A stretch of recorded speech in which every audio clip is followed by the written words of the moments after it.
So, on to, look at those animations. If anybody ever needs help with PowerPoint, by the way, just come see me. Just come see me. I'm the guy. As you heard me mention earlier, one of the ideas that came up during the UCDA Summit was that perhaps the best way to build a future economic impact would be for us all to specialize in the same area. And the area suggested was, as you know, virtual reality. So tonight, we want to know what you think about what ideas you might have as to how we go about doing something like this, or is it just crazy?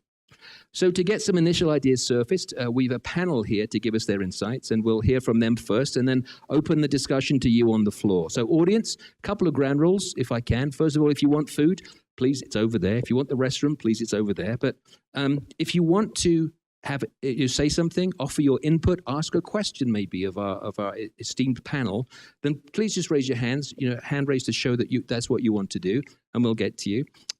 But when you do, please tell us your name and also your area of interest, your area of expertise, perhaps. So that way we just get a sense of who we are in the room for any follow-ups. And panelists, if I can ask you too, that when answering a question, can you repeat it so that everybody can hear? Because not everyone is, we're not going to run around with a microphone. So our panelists volunteered tonight in order that they could help others in the community, and for that we're extremely grateful that they've given up their valuable time to be with us tonight. So I'll turn things over now to the very famous Mr. Rich Reagan, who's going to moderate tonight's panel. Please join me in welcoming Rich and the panel. Panel. Thank you. Thank you so very much. It's wonderful to be here in order to talk about this and to just be able to do whatever we can in order to spur this type of development. It's really exciting in which that already it's underway here in Utah, that there's just so much fabulous work already happening in VR in a variety of different disciplines, as far as educational fields, as far as entertainment fields, such as just the wonderful work being done by the Void, and also as far as just other developers, Electronic Arts. We don't have any locally, but also prior when I was at Disney, we were doing it. And so it was very exciting in order just to see it and know that there's already this expertise here. And if we could just do what we could in order just to gather around a common goal and just support each other, just do knowledge sharing, anything we can in order to support each other. It really seems as if this is an initiative that would be easily kickstarted and then brought underway and turned into something huge that could then be leveraged by us all as a result of having that collective expertise and just that knowledge. And so it's exciting in order to just have all these different disciplines represented here in order to be able to talk through as far as what they've already done, what they have seen as far as just what's happening in the field, and just be able to share it with everyone here. So as far as just before we go any further, we'll have the panel introduce themselves because I wouldn't be able to do them justice. So I'll kick it off, which we'll let Roger start, and then we'll go down, and then after that we'll be able to start fielding questions. Ooh, it's exciting. Did I sit on the cable? Yes. I don't know if I can get on it again. There we go. I don't know how to help you. These were not designed for front-heavy people. We're just going to put that out there. So first, before we start, I want to say Happy International Women's Day to everybody. It's quite an exciting day, right?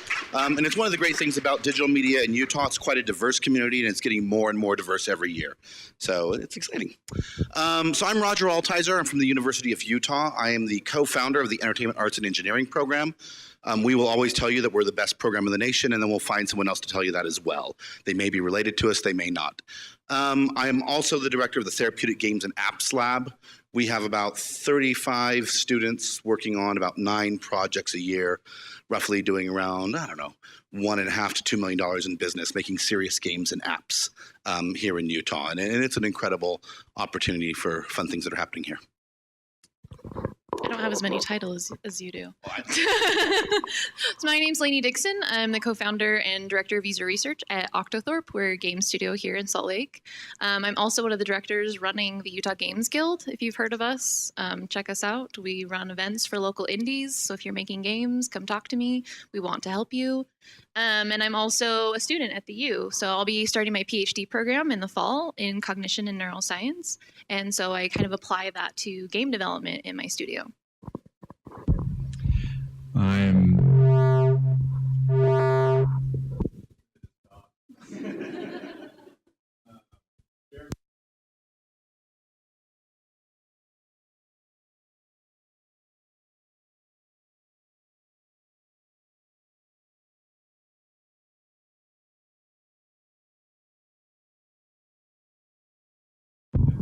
gonna try it again.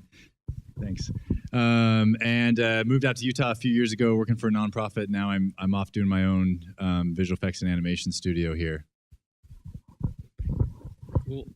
I'm Chris Madsen. My background's actually 20 years in the field of psychology, and I've been utterly fascinated by social virtual reality, sharing digital spaces with other people and interacting in those spaces.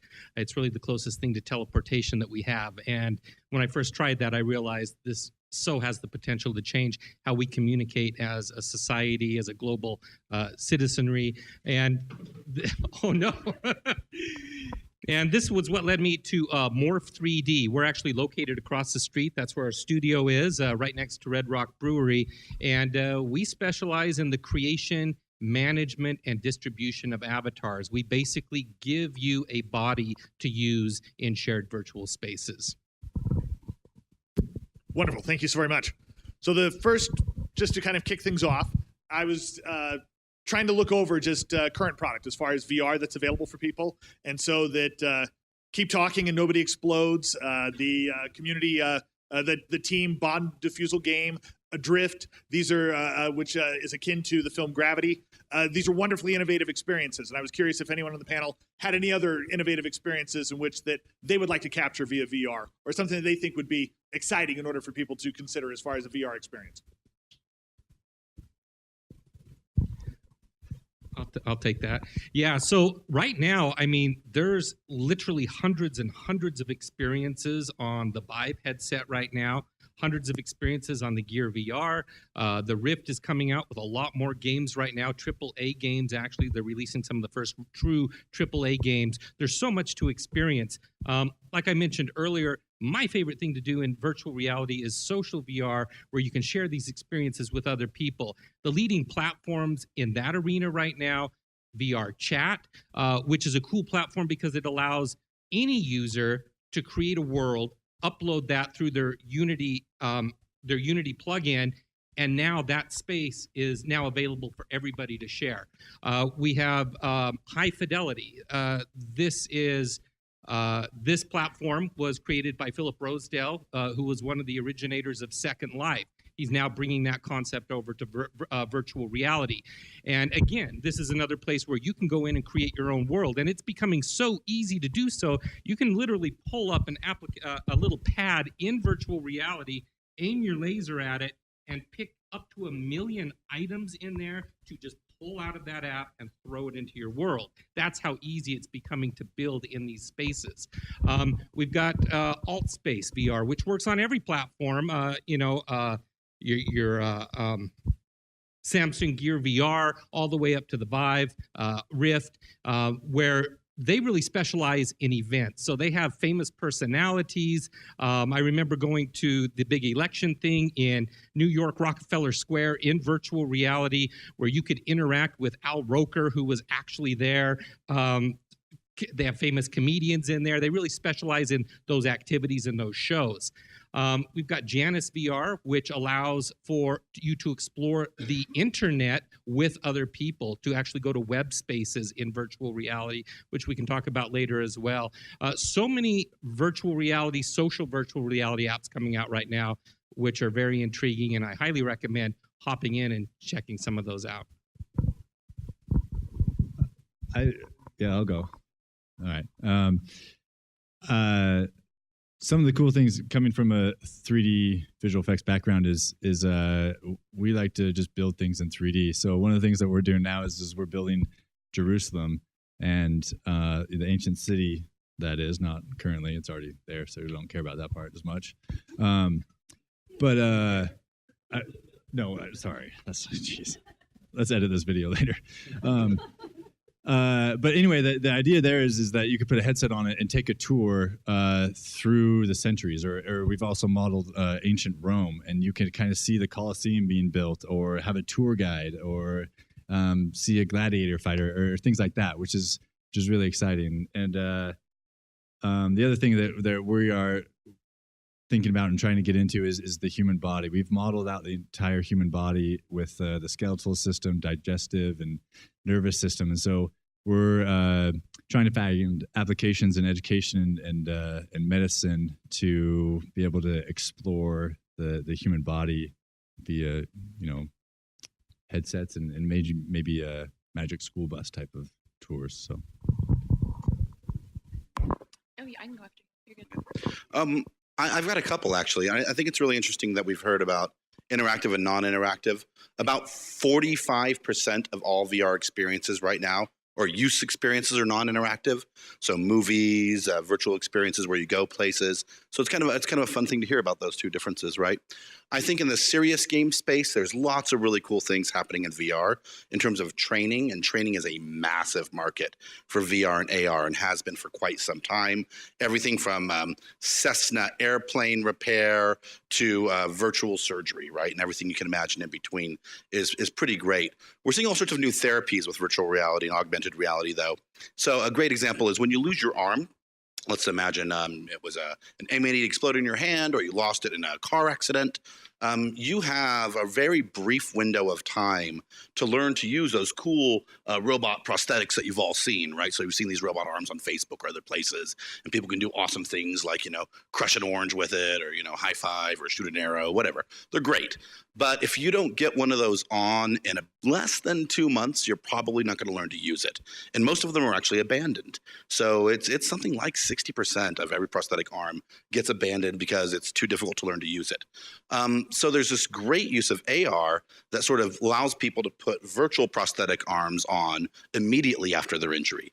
So you can get to them within days, if not weeks, whereas your insurance company is probably going to take 6 months or longer to approve a $60,000 mechanical arm. And it allows your mind to learn to use those muscles again and learn to do really cool things with it. We've got a great project that we've just started that's a tool to help children with autism learn to self-soothe. So a lot of people want to talk about immersion with virtual reality. We're actually more fascinated by exclusion, right? And so whether it was Temple Grandin or on a lot of the other researchers out there that have talked about autism, there's this notion of being excluded and or binding yourself with towels or blankets to soothe oneself. And so we found that virtual reality is a wonderful tool for that as well. And so there's all sorts of really cool uses for VR that I think we're only starting to get to the tip of the iceberg. Do you want to move to a question? If you have one, feel free.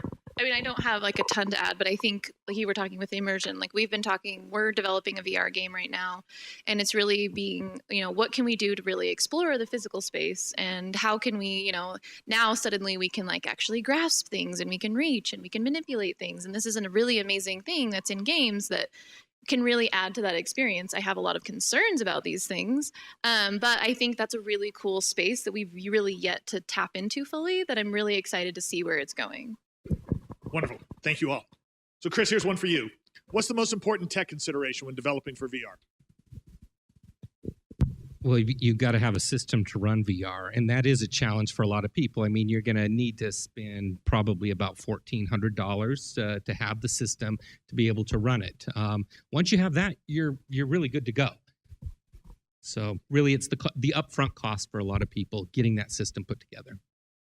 So is there any piece of hardware that you would advise people in order to start with, as far as that we have a lot of entrepreneurs here or people that are hoping in order to start prototyping? Is there something that you would suggest as far as start here? Yeah. So I'm thrilled to say that we're finally at a point where we can use a laptop computer to run VR well. It wasn't that way even 8 months ago. It's like, if you're running it on a laptop, you're probably not hitting the proper frame rates, but that is no longer the case thanks to NVIDIA coming out with their 1060s, 1070s, 1080s that you can put in the laptop. So you'd be looking at we've got some MSI 1060s at our shop that we just throw everything in a backpack and we're good to go. You're looking at about $1,200 to $1,400 for that setup right there. So I think that's a great place to start. You might as well go mobile so you're not hauling stuff around if you have to, get somewhere. Great, thank you. Yeah, please. So we do a lot of prototyping with student games and things like that, and it's always interesting. The students want to use the biggest and baddest technology, as you can imagine. So everyone wants to be on the Vive, right? But like Vive install base is something like $250,000, right? Whereas Google Cardboard is somewhere like 84 million. right? And so, I mean, we're talking a huge magnitude of mobile VR. And I can give you sort of an illustration for why this matters for people who are in startups. We have a team that made just a tremendous virtual reality experience. And they made it with the Vive, right? And so they went to GDC to go demo it. And they were fantastic. They were well loved and well received, but demoing their game was a disaster, right? Because if you don't buy a $15,000 booth on the floor of GDC, you're not going to be able to get the 20 square feet necessary to set up a full Vive experience. But you could totally cruise around with a phone and show it, right? So what a lot of people end up doing is showing videos of their experiences, which are far less compelling than the experiences themselves. So scalability in these things really matter. Even a PlayStation is far easier to get your hands on, and there's like something like 900,000 PSVR units out there.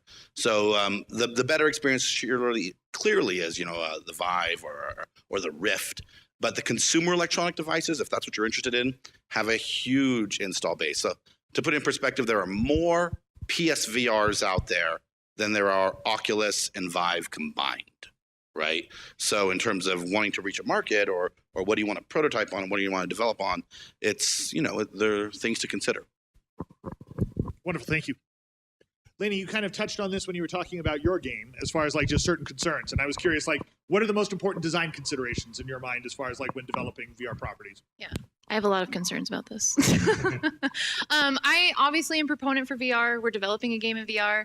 I'm a user researcher. I advocate for the players till the end of the day. I will advocate for the player experience. I will advocate for how they're going to feel in the experience. I don't care how you're designing it. I'm going to ask you about it. So I was at GDC last week at the User Research Summit, and a lot of what we were discussing was simulator sickness. And whether you think this is a big concern or not, it is. And it's something that you have to be aware of. You can't just throw a game. You can't just, port a game, throw a game in VR, say, we're going to build a game in VR and just build a game. You really have to respect it for what it is. You really have to give it the respect, the design considerations. It's not the same development cycle. It's not the same development process. You really have to consider the player's perceptions. There's a lot of physical signs for simulator sickness. There's also not a direct correlation for motion sickness and simulator sickness. So, and you were touching on frame rate, which is an interesting thing. We were having a discussion, my business partner and I, the other day of, if I'm developing a game as the developer and the frame rate's really low, well, I would notice that someone would get sick. Well, no, we've actually found that the developers are adapting to poor frame rates. Sure. And then we're putting players in games and we're getting 100% vomit rate, and it's not ideal. So I think while I'm very excited about the possibility of VR games, I think you really have to respect what it is and really understand that I'll advocate for the player, of course, all day long, but I really do think that it is an important consideration to really think about what that experience is and how you can make sure that it's going to be the experience you want and you're not going to get sick. Wonderful. Yes, because you can't have a virtual bucket. You need a physical one, that when you do run into these issues. I've got a good example Please. of that. We recently did a VR job, just a film, but a bunch of 3D elements in it. And it was a live action actor, and so she was walking around this little hot tub talking to people, and the people just didn't know where to look, and so you were missing entire segments because they were looking over here and she was over here, and so there's a little bit more planning that needs to go into it when you're thinking about it in this space. Thank you. Does anyone have any questions in the audience that they would like? Please.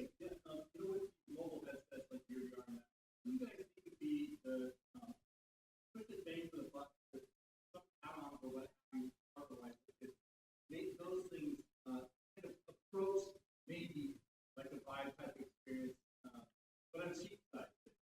Quickest bang for the buck for mobile hardware. If you had these quarter-size sensors, I think that's the future, right? I think that you hook that to mobile VR. It's true, actually. You're going to get the type of immersion you want from these motion control devices that are pretty hot and pretty simple, right? So there's a lot of it. The problem that I think you're really going to encounter, because everyone wants to ask, how do we make these experiences better? The answer is, I don't know if you're gonna, right? I meant, if you look at the computer, like how many people in this room have a computer? right? Like most of us, right? So, and I work with like just the coolest nerds of the universe, right? And they've all got the same thing on their desk. They have 2 monitors, a mouse, and a keyboard, and some toys. And like these are people who've dedicated their lives to this experience. There are a million kinds of cooler input devices than the mouse. There are better display devices than the monitor. There are better ways to interact with the sound than there is the crummy speakers that are built into that 27-inch Dell, right?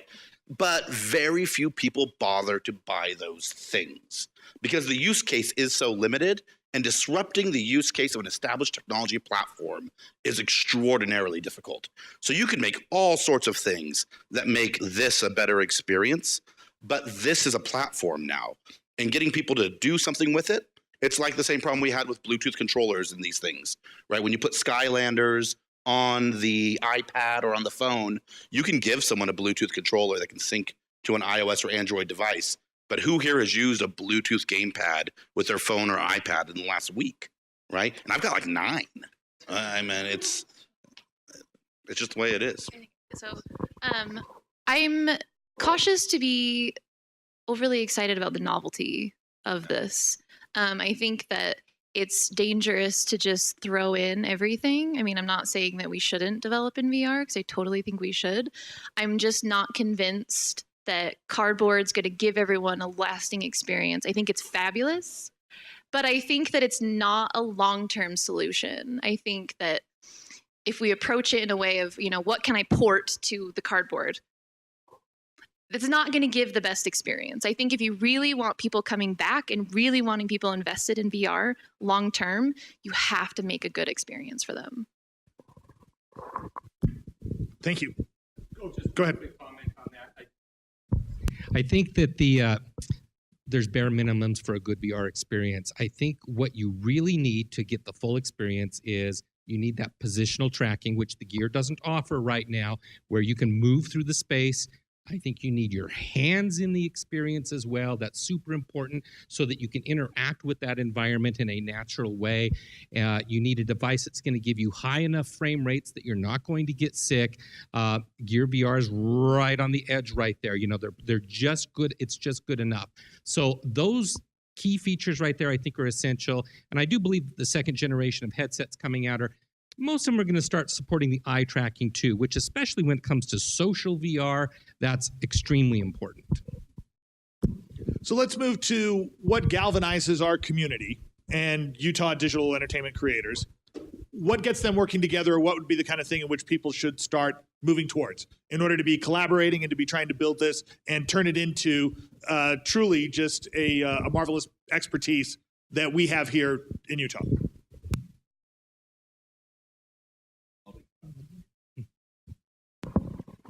I think we need a couple of things, and I think that frequently we look to the wrong metaphors. I think a really good metaphor for us is Nashville, right? Where the business of music that happens in Nashville, you have to have hits to have a Nashville, and you have to have a culture to have a Nashville. But the real money of that city is the tourism, is the supporting of the musician, is the bars, is all of the things that go around that music industry. The industry is the money of Nashville. It's even less about the actual music, but you need the music needs to be there to be the cultural capital that you can build an industry around. You can turn cultural capital into economic capital. And if someone would have told you you would be able to build an empire on the back of country music, people would have told you were crazy, right? But it happened. And Nashville thrives off of country music as a city that lives off of it, and people travel there to make their dreams happen. For that, you need some hits, right? And so we are going to need some hits. It's not going to be enough to have great labor. It's not going to be enough to just do great work. That's how you get to be an outsource center, right? Where people come to you for the talent of your labor. But if you want to be an industry, it's hit driven. And so we need a big VR hit to make that happen. And how do you get hits? It's shots on point, right? And so we've got to promote a startup culture, and it's cheaper than you think, right? Montreal did it. Montreal did it really cheap with free co-working locations, micro grant structures, economic incentives. for startups. So frequently we try and attract big fish with economic incentives, but the reality is you could get 30 startups, right? And then there's your chance of a hit, right? Especially in this kind of a market that's young, this kind of an industry that's young. Utah has no problem placing its students today, right? Who knows what tomorrow looks like? But right now we hover between, on a bad year, 75% and a good year, 92% placement within 6 months of graduation. And that's pretty good. But we'd rather them being starting their own businesses and starting them here, right? And so for that to happen, micro grants, free co-working locations, and the kind of tax incentives that we normally see reserved for larger corporations, but for smaller ones. Get those hits and the industry will come.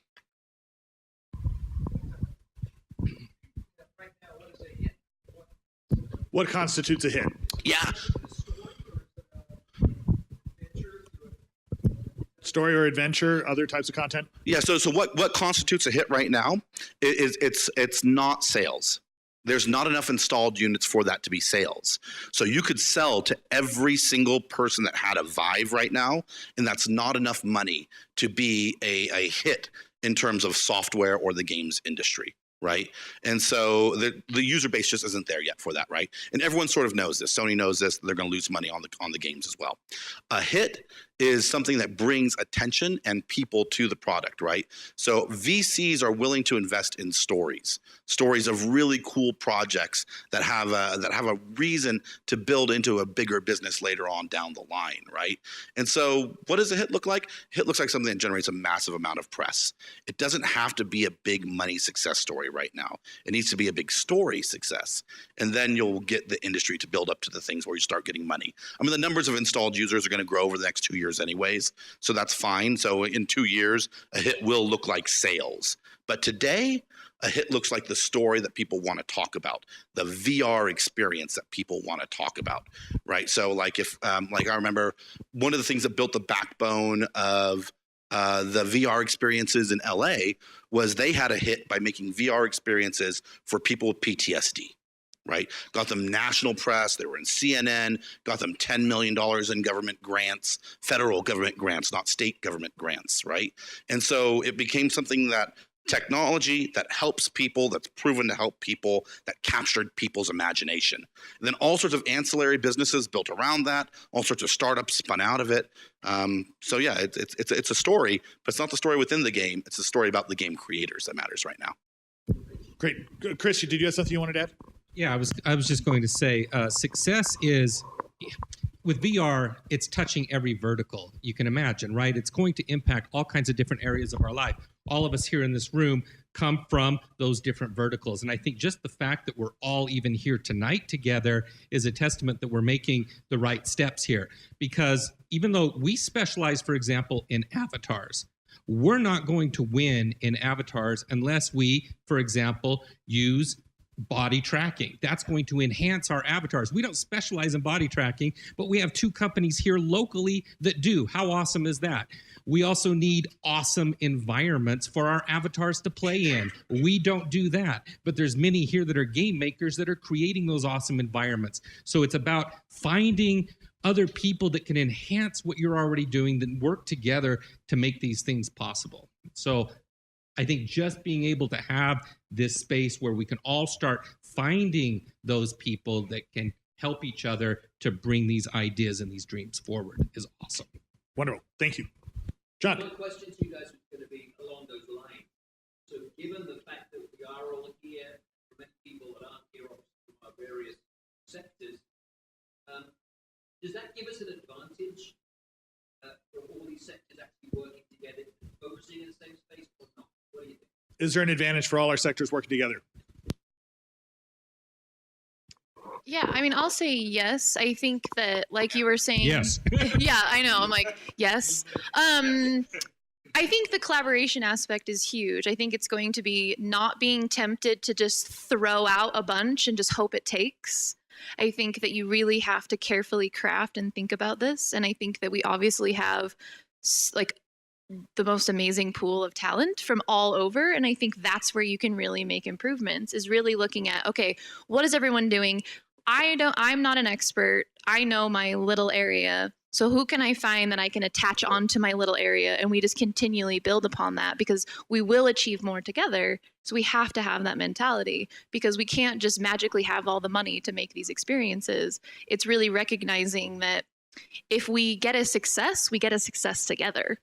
It's not just, I'm going to go out and build a amazing VR game, and then we're just going to leave Utah and it's going to be just whatever, see you guys. It's going to help all of us. So I think that's what's important too. The more we build in Asheville, the more we get to wear sequins. I guess that's just me. I'm fine That's with just me. sequins. Sorry. I don't mean to personalize this. Any other questions? Please, Joe. Chris, is there something between the size part that the different utilization?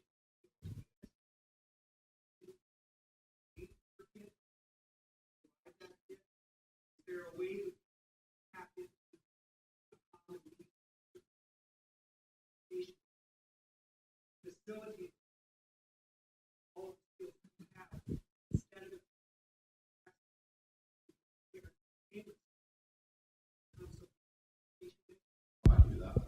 Yeah. Educational opportunities for VR. Yeah, education in VR. So let me first say this: the community here in Utah has been rock star about collaborating with education. I mean, you've come out to my lab and worked with us. I mean, everyone has been so kind about opening their doors to our students and providing expertise. We have lots of industry people teaching our program, and we're not the only program that has that, right? So I'd say that the industry has been tremendous in its collaboration. One of the reasons that I'm doing so much, so I didn't start off in medical games and apps. I started off in entertainment, but we sort of needed to do more and bigger scale things for our program. And the answer to that was serious and medical games. We did it because we both want to make an impact in the world, but also there was just a lot more money there. We could have a student team get 400,000 installs in Steam and not be able to get the money necessary to launch a company. Right? And we could do it all day long. We could get a team get 20 million. In fact, we did get a team get 20 million YouTube views and not be able to find the money locally to start a company. Right? And so there's not enough of that small, that sub $750,000 money. It's not an educational problem. The talent is there. It's there. It's just how are you going to pay these 14 kids enough so they can, and Utah's a different place, right? So the University of Utah, the students skew slightly older. Many of them have kids. It's not like the hungry kids in the Bay Area that are happy to live in a basement and starve for 12 months, right? The standard of living in Utah doesn't support that kind of thing. We do see it in other industries though. And so that's why you see a lot of people going to serious games, medical games, things like that, because the device, the world of devices, medical devices, you can get a hit medical device for $400,000. Right. And then there's VCs that sort of understand that market as well. If we don't do that, then all of the entrepreneurs in town are going to be doing contract labor. And making jingles is not how you get to Nashville. Right. It's just not the way, even though I like jingles.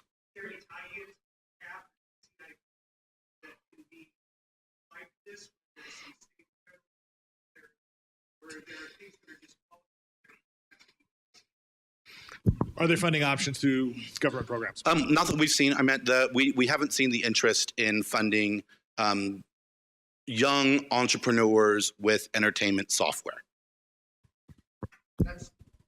Yes. The USTAR has indicated they're interested in creating a VR AR cluster.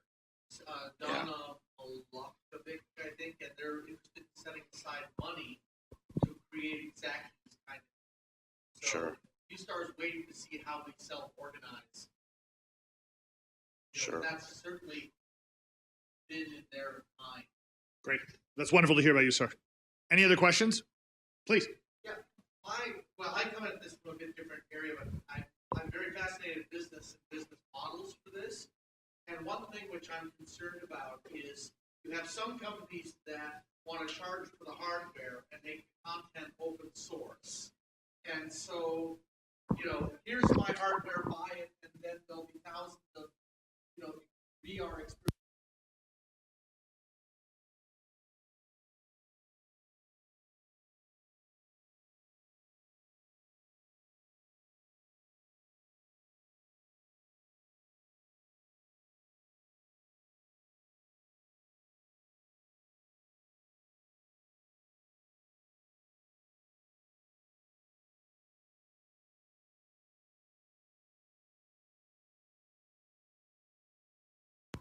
How do we balance between charging for content versus charging for hardware?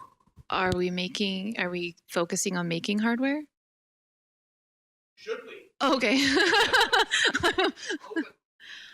I don't know. I think that's a tricky question. I think it's difficult to, I'm reluctant to like the scattershot approach. It gives me just not good feels because I think that I'd much rather have quality over quantity. So while I respect the decision of like, if you buy our hardware, the content will be there because there's going to be people throwing out games every single day that are probably not that great. But so then what happens with that? That's my concern. What happens when we have this just spew of content and it's... You end up with an epic platform. Yeah.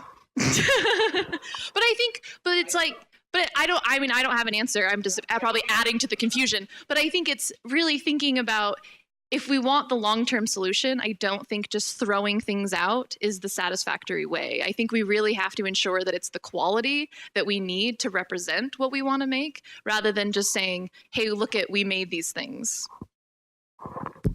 Sadly, we need to wrap up. So if each could give just kind of a final thought as far as like just how we realize this, how we make this happen in terms of just really putting something forward and building momentum towards VR initiative for Utah. It's two things for me. I guess it's three things.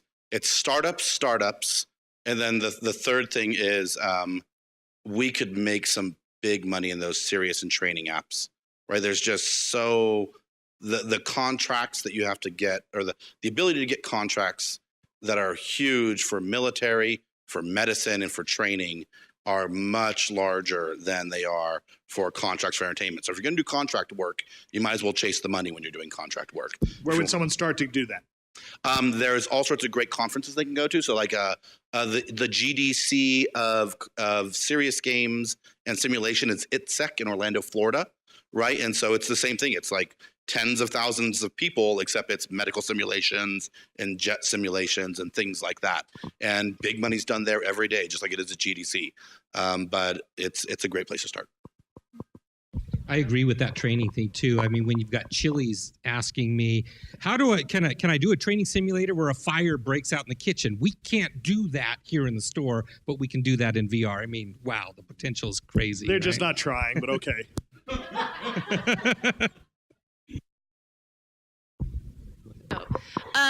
Yeah, I think it's just really focusing on, for me, it's the experience, really making sure that the experience is there. You're not just pushing something out to say that you've pushed something out. And really just kind of finding the strengths in the community and working together. Because I think as we succeed together, it's only going to get better for all of us. Yeah, for me, I think it's exploring these new areas. Coming from visual effects, it's a dying industry, and entertainment is. I'm sure you've all heard of Digital Domain and Rhythm and Hues and everybody closing the doors because they just and winning an Oscar at the same time, right? So there's these other areas to explore, and I think as we label ourselves as these technical content creators, and as we collaborate together and play to each other's strengths, we as a community will be able to create these things that are going to get some buzz and put us on the map. Yeah. So I think also, again, back to the networking, if we can have some sort of platform associated with what we have here, where you have our name, what we do specialize in, I think would be really helpful so that we can know how to negotiate this network. I think that would be awesome. One thing I want to throw out there, web VR is going to be really big, and that's going to help with mass adoption of VR. So if you're thinking about developing, take a close look at web VR. I mean, at some point, every company that has a presence on the web is going to have a virtual reality experience designed specifically for VR on the web. You will be able to put on a headset and negotiate the web and enter experiences without ever having to take that headset off. I've experienced this with Janus VR. Look that up when you get a chance. They've been playing with this idea for 3 years, and I'm telling you, it's absolutely amazing. This is where things are going. Keep a close eye on that. Wonderful. Thanks to you all. Round of applause for our panel, please. Thank you very much.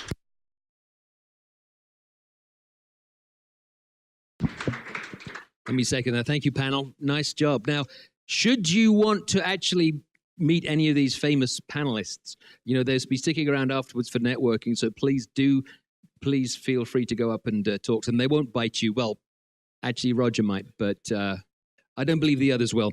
Interesting what I just learned there. I've never heard the metric time to vomit before. But I guess that's progress, right? We now have a new TTV, time to vomit, is a new VR metric. So where does any of this leave us in our quest for VR or bust, right? It's pretty clear that there's no obvious answer. It's going to come down to those people in our entertainment community who want to work towards this can. There's nothing stopping us. So by all means, contact any of our wonderful panelists or talk to us at UDEN and tell us how you would like to, or that you're willing and you'd like to find collaborators for a project. Maybe you're volunteering yourself or so on. Again, I thought that was really interesting. And again, there'll be networking tonight afterwards. So we're almost done. Let's just a couple more announcements. Our next meeting is going to be on April the 19th. We're going to be at Huge Sound Productions, and it's going to be huge. It's probably going to be about post-production, which is a very underserved part of the entire entertainment process in our state. And if you'd like to share a service or promote an event or ask for any help or ask for help at the meeting, e.g. in HIVE Ignite, please see me about that and we'll get you scheduled. We're also looking for a food sponsor. So again, please see either Jeff or I and we'll get you set up. That's the end of the presentation part of the evening. So please let's show our thanks to tonight's sponsors, Access Salt Lake and Soliton Reach, and also panelists Lainey, Rich, Jerome, Roger, and Chris, and to Jeff Peters for organizing the event. Let's hear it for them. Well done, guys.